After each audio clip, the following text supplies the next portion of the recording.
Nas próximas eleições, para a escolha de prefeitos, vice-prefeitos e vereadores de todo o país, quase 1,5 milhão de eleitoras e eleitores com deficiência poderão votar. Esse é o maior número registrado nos últimos anos para esse eleitorado. Eu sou Ranieri Zócoli e te convido a ficar aqui conosco em mais uma edição do Alesp em Pauta. Aqui comigo no estúdio está o Fábio Gomes, sociólogo e doutor em comunicação. E também o Marcelo Laveso, especialista em saúde e direito PCD, que está de forma remota. Eu já quero agradecer aqui ao Fábio, que está aqui com a gente. Fábio, muito obrigado, seja bem-vindo. Eu agradeço o convite. Marcelo, muito obrigado. Vai ser um tema que é preciso abordar de forma com muita responsabilidade e com muita clareza. Yeri, muito obrigado pelo convite. Bom, olha, eu já começo, inclusive aproveitando a oportunidade dos dois especialistas no assunto, a gente está vivendo um momento bastante decisivo, né? Já que a gente está vindo nesse processo eleitoral pós-pandemia, muita coisa mudou, tecnologia, inteligência artificial, ou seja, é um boom de informação que o eleitor é preciso tomar cuidado para isso, né? Como é que a gente já avalia esse processo eleitoral que já começou? Um eleitor que busca tentar acertar com a complexidade de mais informação que está na rua, né? Nas redes sociais. O eleitor sempre tenta acertar. Ele sempre tenta indicar alguém, dar uma confiança em voto para alguém que vai produzir bem-estar para ele. Mas você tem as complexidades dos processos de comunicação. Você tem as simulações, você tem as omissões, você tem vários fatores, as fake news, não é? Tanta coisa que ainda batendo em cima disso, né, que é tão difícil. E o eleitor às vezes fica vitimado nessa sua luta de acertar, de escolher alguém que vai produzir o bem-estar, diante desse desafio de desvendar a verdade, desvendar aquele que realmente é potencialmente capaz de mudar a vida dele. É uma luta para o eleitor também. Você concorda, Marcelo? O pessoal do direito está aí já com as anteninhas ligadas para esse processo eleitoral? É pontuado. É uma luta, né, para os eleitores acessarem a verdade das informações. E uma luta muito mais árdua para as pessoas com deficiência, que não raras vezes encontram os obstáculos postos que dificultam o acesso à informação. Muitas vezes pela própria deficiência, que não é amparada no processo eleitoral desde as campanhas, faz com que essas pessoas não consigam acessar a informação correta, não consigam formar a sua convicção sobre qual o candidato correto, e isso, sem sombra de dúvidas, impacta em todo o processo eleitoral e depois nos próximos 4 anos da vida dessas pessoas. Fábio, 1.500.000 eleitoras e eleitores em todo o país estarão aptos, e aí com deficiência, né, das pessoas com deficiência, estarão aptos a votar nesse processo eleitoral. Dar acesso a essas pessoas muda alguma coisa nesse processo? Olha, eu vejo sempre uma cidade, num processo eleitoral, e a gente está em eleições municipais, ela sendo formada por uma malha de comunidades de interação, comunidades de interesses comuns.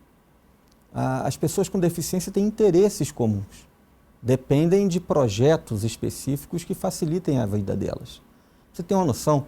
No estado de São Paulo, 40% só dos municípios têm conselho de defesa dos direitos das pessoas com deficiência.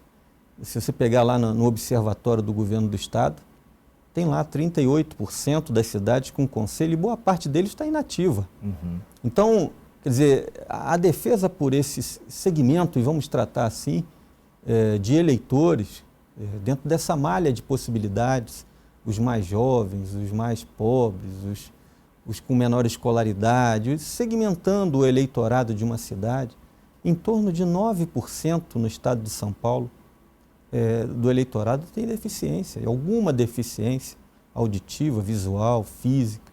Então é um ponto de atenção e que às vezes as campanhas passam distante dos interesses dessas pessoas com propostas objetivas para elas, né? Doutor Marcelo, tem alguma lei que regulamenta esse acesso a essas pessoas? É muito interessante entender como a lei funciona nesse ponto, né?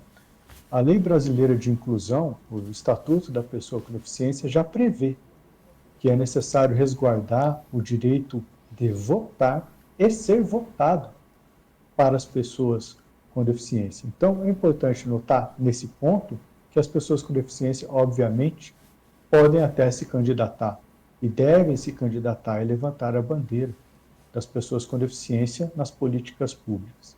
Por outro lado, o Código Eleitoral também prevê, pelas suas regras administrativas internas, que a Justiça Eleitoral deve orientar os juízes eleitorais, que devem repassar essas informações até o mesário, né, para que seja garantido o direito ao voto, o direito de realizar o voto para as pessoas com deficiência. E, sem dúvida, o TSE tem buscado implementar tecnologias assistivas para que essas pessoas participem com o devido respeito ao seu direito de cidadania do processo eleitoral. Hoje, como disse o Dr. Fábio, são praticamente 10% do eleitorado.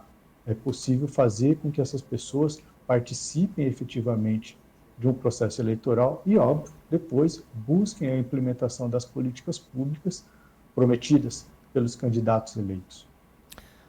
Doutor Marcelo, agora muita gente está em casa perguntando, se questionando, né, essa urna ou qualquer outro equipamento ali, no momento ali da votação, ele é adaptado para que esse eleitor PCD, ele faça essa votação de forma independente? Como é que isso funciona na prática? A tecnologia chegou para ajudar em todo lugar, né? Estamos longe realmente da cédula de papel e espero que não volte. Olha só, existem vários acessórios, várias tecnologias implementadas na urna eletrônica hoje. As teclas, elas têm elementos antiaderentes, elementos alto-relevo, para que as pessoas possam ali tocar e entender qual é a tecla que elas estão tocando. Existe o oferecimento de fones de ouvido, para que possa se ouvir o que a voz, olha isso, a voz sintetizada que hoje existe nas urnas eletrônicas, a voz tem até um nome, se chama Letícia, a voz sintetizada das urnas eletrônicas. E é possível também verificar que haverá na janelinha de votação, na tela da urna eletrônica, uma janelinha de um intérprete em Libras, para que a pessoa possa ali entender em qual etapa da votação ela está. Então, essas ferramentas vão mostrar, olha, é o momento de votar em prefeito, é o momento de votar no vereador, e com isso a pessoa consiga entender o que está acontecendo dentro da cabine de votação e exercer o seu direito de voto. Você pode complementar o que ele disse, né? É tão importante o acesso a essas pessoas, né, Fábio? Não há dúvida. Doutor Marcelo toca em pontos muito importantes e a gente não pode negar que avanços aconteceram de tempos para cá, tanto no processo eleitoral quanto no investimento de acesso às pessoas, investimento financeiro, inclusive, de auxílio a essas pessoas. Mas você também tem as questões estruturais que esse esforço do governo, do TSE, de melhorar o processo, até os próprios sistemas bancários também estão nessa cadência de acesso às pessoas ali pelas máquinas. Você tem alguns indicadores de longa data, né, que a gente tenta vencer esses desafios, porque 6 vezes mais o número de analfabetos entre aqueles que têm alguma deficiência do que aqueles que não têm. Então, isso também gera alguns outros desafios, né, que são legados históricos, de ausências históricas, e que acaba produzindo aí um desafio muito maior por aqueles investimentos que não foram feitos lá atrás e que hoje nós colhemos alguns resultados, né? E só de pensar, né, eu estava dando uma olhada, inclusive numa antiga rede que não está mais aqui operando no nosso país, e aí eu lembro que eu vi um comentário de uma pessoa PCD falando o seguinte: estou indo para o meu local de votação com quase nada de acessibilidade, votar em candidatos que mal falaram de propostas que dizem respeito ao tema, né? Olha a realidade do nosso país, Fábio. Exatamente. A gente tem uma questão, uma discussão que existe no no mundo do urbanismo, né, em que essa questão é tratada com muito cuidado hoje em dia. A origem do urbanismo, ele foi uma origem de régua e compasso. Era somente o traço de projetos, era uma questão mais visual, arquitetônica. E a partir do momento em que o urbanismo se transformou num processo multidisciplinar, a sensibilidade para esse tema, ela ganhou um relevo muito grande. E eu acho que tem muitos avanços aí em cidades importantes do Brasil, a gente consegue ver isso. E a cobrança das pessoas por esses exemplos de cidade que já trazem essas soluções, né? Marcelo, o Fábio falou aqui de avanços, né? O direito PCD, ele avançou nesses últimos anos para cá? A gente falando de processo em processo eleitoral, ou tem muita coisa ainda para se resolver? Sem dúvida, muita coisa para se resolver ainda, mas também é necessário reconhecer que houve evolução. Nós falamos agora há pouco aqui de todas as transformações que a urna eletrônica tem passado para que essas pessoas possam acessá-la, né, e votar. A eliminação de barreiras arquitetônicas, como muito bem disse o Dr. Fábio, é um fator também importante, até de política pública, de urbanismo, como ele disse, e que, obviamente, tem ali um deságio positivo no momento da eleição. As pessoas conseguem acessar. Não raras vezes, as sessões eleitorais são em escolas, né, obviamente. Portanto, se há política pública de acessibilidade nas escolas, ao longo do tempo, isso nem vai ser discutido no âmbito do direito eleitoral, porque as pessoas já estarão, as escolas já estão aptas a receber essas pessoas.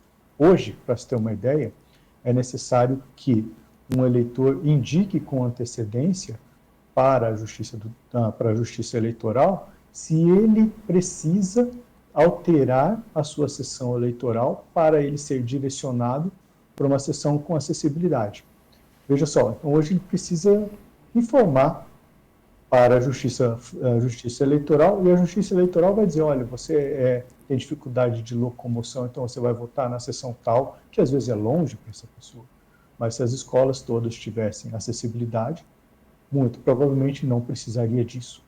Então, veja só, a importância da política pública de acessibilidade, o reflexo disso no processo eleitoral e o resultado que traz para a pessoa que tem sua dignidade respeitada, que pode participar do processo eleitoral. E só pegando um gancho seu aí, Ranieri, e que muitas vezes vai votar em alguns candidatos que só superficialmente fizeram propostas adequadas para as pessoas com deficiência. Mas nesse ponto também existem muitos candidatos que de fato levantam a bandeira ou por conhecerem muito bem ou por viverem a deficiência.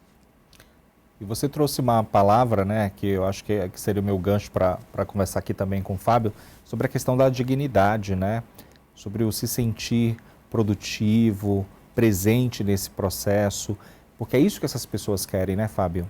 Mas não há dúvida. E a gente observa que, além das obrigações do governo, dos governos, você precisa de uma sensibilidade do mundo empresarial também. Então, o PNAD de 2023, um estudo específico sobre as pessoas com deficiência, traz a diferença significativa de salário entre as pessoas sem deficiência e as pessoas com deficiência. O que coloca em tela uma questão central, que é a participação das empresas nessa questão. Sim. Já há uma diferença salarial entre homens e mulheres.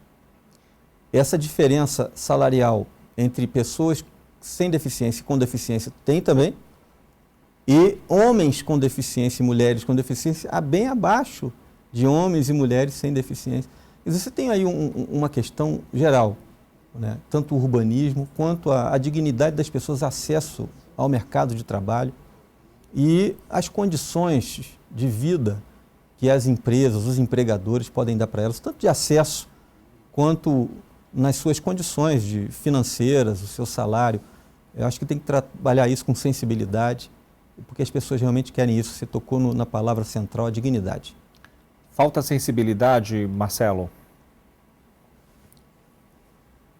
Falta sensibilidade, eu acredito. E o Fábio brilhantemente toca num assunto importante, né? E veja só, quando se deve exigir realmente do empresário, das empresas, né, equidade de salários, igualdade de condições de trabalho, muitas vezes isso não é implementado voluntariamente pelas empresas e também, muitas vezes, pouco estímulo há, se é que existe algum, para que elas implementem essas políticas de igualdade de salário das pessoas com deficiência. E onde pode nascer isso para o cidadão deficiente? Pode nascer na eleição, né, Ranieri? Que é o que a gente está conversando aqui. Um eleitor bem informado elege um candidato bem formado que pode implementar políticas públicas ou incentivos, talvez não numa eleição como essa, de âmbito municipal, mas em eleições de âmbito federal, alterações legislativas ou novos diplomas legislativos que estimulem o empresário a levar essa parte da dignidade para as pessoas com deficiência. Não existe, o Fábio retrata isso muito bem, o doutor Fábio foi brilhante nisso, a gente não está diante de várias gavetinhas de direito em que se implementa um, se tira o outro. Nós vivemos em sociedade, existem vários reflexos nisso tudo. A gente falou de direito eleitoral, passamos por empresários, quase falamos de CLT, estamos aqui de volta falando de eleições. Por quê? Porque é o todo, é para a sociedade, e é assim que deve funcionar, com representantes de qualidade para a comunidade PCD no legislativo, no executivo, é melhor para que essas políticas adequadas sejam implementadas, né? Agora, Fábio, a gente estava até conversando aqui nos bastidores, né, e nem vamos entrar nesse mérito, obviamente, a gente já está vivenciando aí um processo eleitoral, a gente já está vendo, né, a campanha eleitoral no rádio, na TV, nas redes sociais. Eu percebi aí um número pequeno de PCDs envolvidos diretamente ali, candidatos, né, envolvidos nesse processo. Tem uma explicação para isso? A dinâmica política, ela tem lá os seus traços, né? Os seus cortes. A gente não vai saber, assim, numa resposta direta, quantas pessoas com deficiência se apresentaram dispostas a se candidatar, qual foi o percentual disso e quanto elas foram representadas, né? Quem sabe a gente pudesse identificar facilmente 10% dos candidatos. Ao menos se foram ouvidas. Ouvidas, né? Convidadas. Convidadas, já né? Começa por aí essa discussão. Em termos de representação, nós falamos desse número aqui no início, se a gente tivesse 9% dos candidatos com deficiência, a gente estaria dizendo que nós temos uma representação muito grande. Grande, né? Retratando, né, o perfil dessa população brasileira, né? Não observamos muito isso, de fato. Pode ser até que tenha um traço de preconceito, tanto do eleitorado, às vezes, até dos dirigentes partidários, né? De negar alguma potência àquele que tem deficiência, como se não tivesse a potência de produzir o bem comum, não é? Então, acho que tem uma questão aí que pode envolver vários fatores que a gente desconhece, porque a gente tem, nesses temas, os objetivos e as formas de pensar e de retratar parece que são muito veladas, né? Às vezes os reais motivos são escondidos, né? Há uma vergonha, e ainda bem que há essa vergonha, quem sabe de declarar uma coisa assim, um preconceito, antes assim, do que, como a gente via tempos atrás, e foi corrigido pela ONU ao criar o termo, PCD, porque antes se tratava como aleijado, como vários outros termos pejorativos, e ali em 2006 a ONU embalou com esse termo, e dentro dessa questão da dignidade e do respeito, eu acho que foi um avanço enorme, mas na política nós temos muito a avançar, pelo que você observou, eu também observei, doutor Marcelo deve ter observado, a representação não está lá, essas coisas. Doutor Marcelo, até pedi para o senhor ensinar para a gente aí, porque eu acho que já mudou algumas vezes. É PCD mesmo, ou é deficiente? Qual é a nomenclatura correta? A nomenclatura correta é pessoa com deficiência. Essa é a nomenclatura recente. Realmente é a que procurou, sem dúvida, afastar qualquer elemento pejorativo ou discriminatório. Pessoa com deficiência é o que traz a legislação hoje, inclusive. Muito bem. E nessa fala que a gente estava batendo um papo aqui, eu queria que você falasse também em cima. Será que a gente consegue ter uma resposta para isso? Por que esse número não é expressivo de pessoas com deficiência envolvidos diretamente na política como candidatos? Eu acho que esse número, embora seja discreto ainda, tem aparecido mais. Por que te digo isso? A nossa vivência no meio das pessoas com deficiência, e até por ser pai de pessoa com deficiência, posso te dizer que estou há 10 anos, no mínimo, nesse ambiente, as pessoas têm buscado se informar para poder lutar pelos seus direitos e poder encabeçar movimentos. Isso tem trazido pessoas importantes. Muitas vezes, candidatos não deficientes levantam a bandeira das pessoas com deficiência, muitas vezes assessorado por pessoas com deficiência, mas enfim, sendo pessoas com deficiência ou não, muitos candidatos têm buscado saber mais sobre isso, candidatos não deficientes. E acredito ainda que talvez o número de candidatos deficientes seja mesmo discreto por vários elementos. O formato de campanha traz essa dificuldade, o formato de rua, né, de ir para a rua, muitas vezes traz essa dificuldade. O formato televisivo pode trazer dificuldade para alguns candidatos de acordo com a sua deficiência. Mas o mais importante nesse momento é saber que isso tem evoluído e que as pessoas buscam saber e as pessoas com deficiência buscam a implementação dos seus direitos. Isso, ao longo do tempo, eu acredito que deve aumentar essa representatividade, o que é muito bom, né, para trazer qualidade para os projetos que a sociedade precisa. Bom, a gente vai fazer um intervalo rapidinho. No próximo bloco a gente continua com o nosso bate-papo falando de processo eleitoral. É um instante só.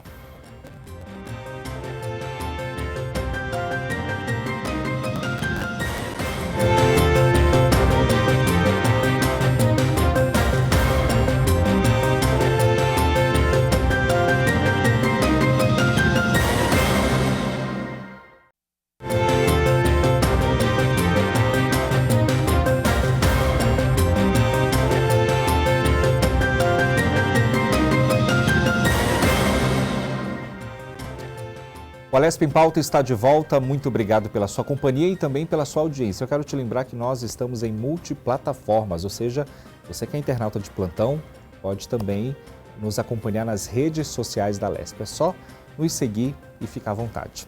Nós estamos falando a respeito de quase 1,5 milhão de pessoas com deficiência aptas a participarem diretamente desse processo eleitoral de 2024. Sobre esse assunto, eu estou batendo um papo aqui com o Fábio Gomes, sociólogo e doutor em comunicação, e também com o Dr. Marcelo Laveso, ele que é especialista em saúde e direito PCD, que está de forma remota. Bom, a gente teve alguns avanços, né? Quando a gente fala de avanços, essa questão ali da linguagem brasileira de sinais, na televisão, ali junto, né, seguindo toda essa campanha política, isso foi um avanço. Eu lembro que quando chegou, né, os intérpretes nas campanhas, junto com os candidatos, isso foi algo ali que realmente a gente bateu palma e a gente ficou muito feliz com isso, né? Isso, de uma certa forma, trouxe ali uma luz no fim do túnel para essas pessoas. Eu não tenho dúvida disso. Sentir incluídas, né? Essa foi uma questão central para eles, não há dúvida. Quando a gente fala de bem-estar, saúde do corpo, saúde da mente, dos relacionamentos, da inclusão no processo que outras pessoas estão incluídas, na saúde financeira, a Organização das Nações Unidas no campo da saúde decifra o bem-estar com várias questões. E cada pessoa tem uma dor, busca o bem-estar em uma medida que atenda ali a sua vida de forma muito particular, os familiares de alguém com deficiência também. As pessoas que se compadecem ou que queiram lutar por ele, né, que tem ali algum tipo de vontade de levantar a bandeira em defesa daquele que precisa também de outros defensores, eu acho que tem ali, são vitórias, né? Esse exemplo de acesso ao que outras pessoas acessam cai como uma premiação nessa luta diária pelo bem-estar, né? Doutor Marcelo confessou aqui para a gente, né, a situação dele, a realidade dele, de ser pai de PCD, nada mais justo do que você também complementar essa fala aqui do Fábio. Sem dúvida, né? Todos nós buscamos a melhor qualidade de vida para as pessoas semelhantes e também para as nossas necessidades, obviamente, né? Afinal de contas, queremos gozar dos mesmos direitos e também dos mesmos deveres de todo e qualquer cidadão. E aí me veio à cabeça agora a questão sobre acessar as informações de campanhas, etc., que o Dr. Fábio passou brevemente agora, de que muitas vezes o acesso a essas informações ainda está difícil de acontecer em campanhas, e a campanha é mais do que hoje o horário eleitoral, seja na rádio ou na TV. A campanha acontece na palma da mão, no celular. Então, ali, na campanha que ocorre ali, nas redes sociais de cada candidato, é importante que as regras de acessibilidade sejam ali respeitadas também, porque, afinal de contas, é ali que muitas vezes a informação que vai trazer a convicção, a informação que vai trazer qual é o melhor ideal para aquela pessoa, para aquela família, é ali que essa informação vai ser encontrada. Então é necessário esse respeito em todo e qualquer ambiente, virtual ou não, dos candidatos, para que a gente possa realmente, e aí digo como familiar PCD, para que a gente possa realmente fazer a nossa melhor escolha. Agora, muita gente está assistindo a gente nesse momento e falando assim, sou PCD, e aí se eu chegar lá no dia do meu local ali de votação, eu não tiver o meu acesso respeitado, eu não conseguir fazer parte desse processo, não conseguir votar, o que eu devo fazer ali naquele momento? Interessante essa pergunta, Ranieri, porque a Justiça Eleitoral divulgou com antecedência que essas pessoas deveriam informar sobre a necessidade de trocar a sessão eleitoral, como eu disse no primeiro bloco, e também de informar qual é a sua deficiência ou quais são as suas deficiências, mesmo que não tenha que mudar de sessão, para que ali sejam adaptadas ao urna eletrônica ou algum ambiente necessário para que essa pessoa acesse a sessão. Mas se mesmo diante disso ela não conseguir votar, nós estamos, muito provavelmente, diante de um direito líquido e certo, direito de votar, exigível, porque é o momento da eleição. Se estamos diante de um direito líquido e certo e exigível, em que uma autoridade pública ali impede a execução desse direito, impede a realização desse direito, muito provavelmente o mandado de segurança vai ser o remédio constitucional adequado para que a pessoa possa exercer o seu direito. Queria que você complementasse. Você tem uma expectativa das pessoas de não terem essa dificuldade no processo eleitoral, né? Então, essa informação que é disponibilizada, né, na hora de cadastrar, de informar, já é também um grande avanço. Pode ser até que em algumas cidades, próximo ali de onde o eleitor mora, não tenha, né, uma estrutura para receber, mas aí vai caber da boa vontade, né, das pessoas que estão ali. E eu percebo isso visitando os locais de votação para votar, que há sempre ali pessoas que estão bem dispostas a ajudar, sabe? Elas são muito solícitas. Eu já vi casos delas auxiliando pessoas com dificuldade, as pessoas com mais idade. A deficiência, quando você, pelo o estudo do IBGE, quanto mais idade, maior o índice de pessoas com deficiência. Então, alguma coisa, ou pode ser pouca deficiência ali no campo visual, no auditivo, mas você vai crescendo muito o percentual conforme aumenta a idade. Então, você tem ali a locomoção mais difícil, etc. Mas você vê realmente uma boa vontade das pessoas ali que estão ali mobilizadas naquele processo de receber ali os eleitores. É um ambiente solene, né, dos ambientes de votação, e um ambiente em que as pessoas se ajudam. Eu percebo isso nas oportunidades que tenho de visitar os locais da minha votação.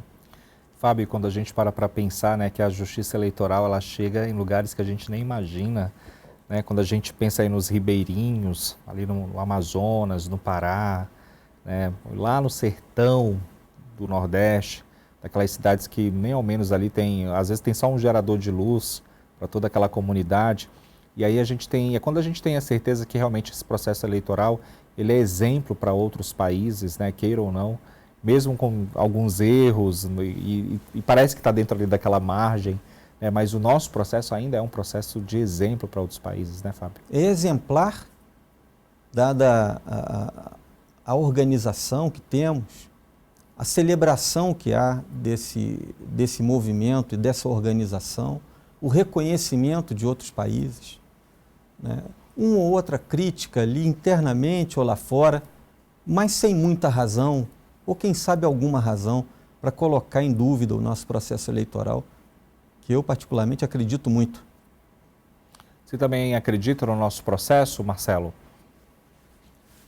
Sim, o processo eleitoral brasileiro é muito prestigiado, é muito seguro e é muito respeitoso, né?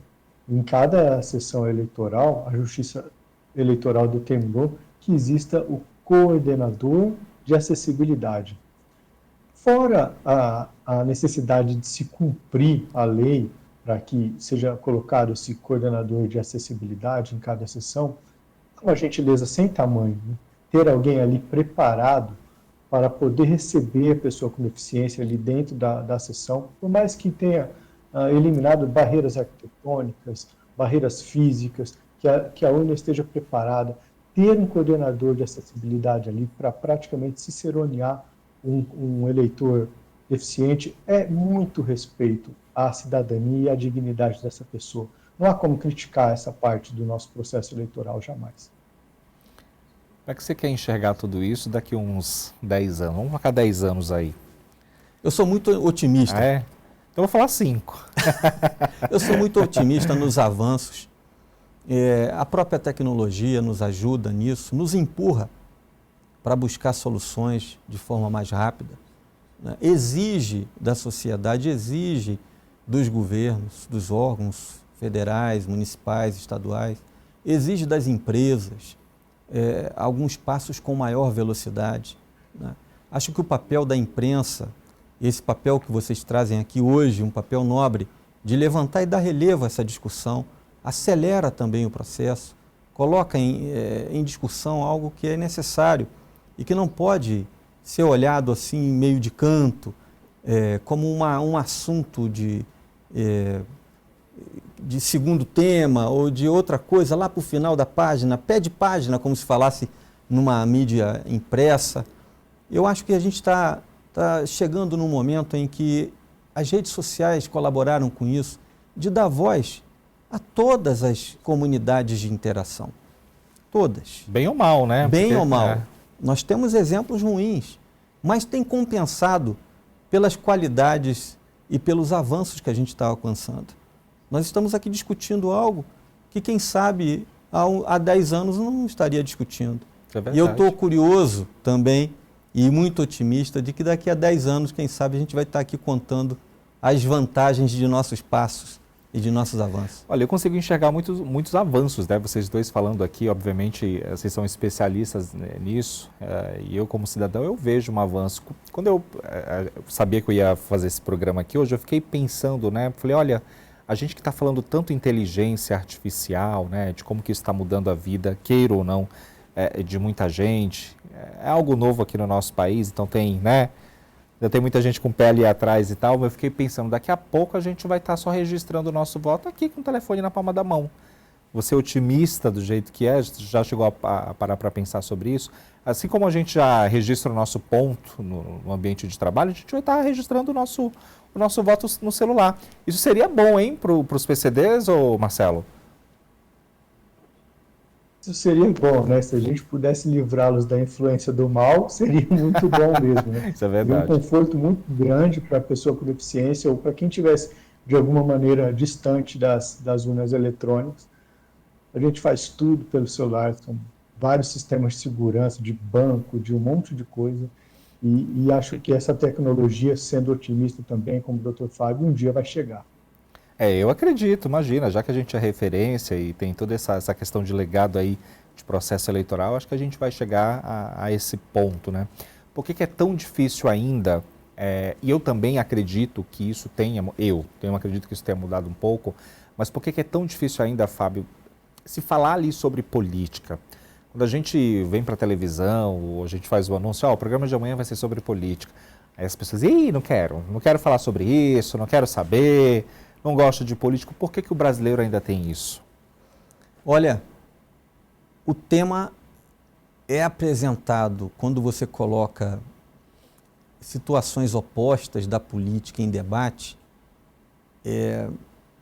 de forma que incomoda muito as pessoas.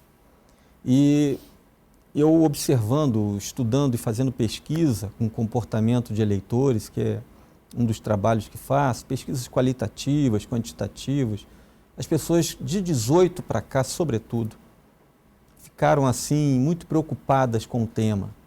Você ouve falar assim, eu sou de direita, mas não quero tocar no assunto. Eu sou de esquerda, mas não quero falar disso. Porque o ambiente se tornou muito ácido na discussão política. Nós já tivemos momentos da vida política brasileira em que as coisas eram tratadas como Fla-Flu, como justamente Corinthians e São Paulo, como um jogo de futebol, mas depois ficou ácido. Nossa, na época dos comícios, quando os comícios podiam, né, era uma festa. Era uma festa. Era uma delícia. Hoje em dia, a discussão foi para dentro de casa de forma muito ruim, as pessoas percebem isso, se ressentem de ter participado de forma muito agressiva, reconhecem que foram agressivos. Até hoje tem gente da família que não fala entre si por conta de política. Né?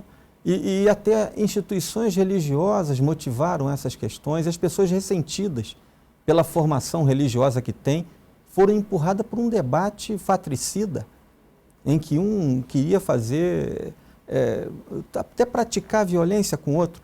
Então, esse ambiente ácido afastou as pessoas do tema político. As pessoas estão mais afastadas hoje em dia por esse ambiente e a política virou um símbolo de batalha.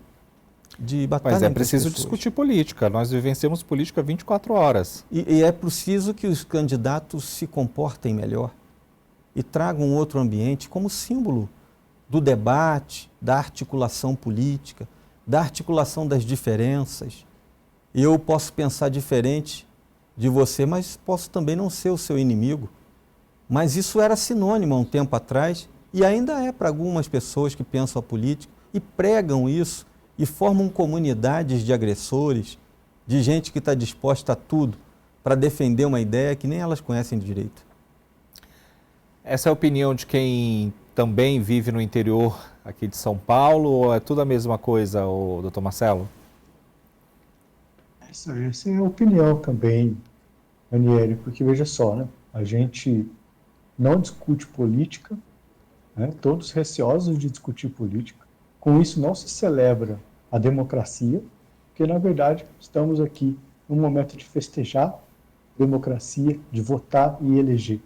Então olha o cenário que se cria.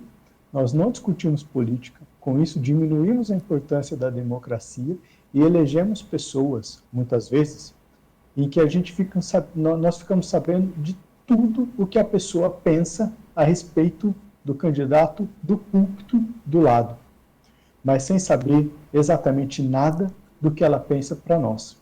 Porque muitas vezes os debates, os discursos são de opor ao outro, são de destituir o outro, ou destruir o outro, e a gente vota sem nem saber, muitas pessoas votam sem nem saber qual era realmente a proposta daquele candidato, a não ser bater no outro.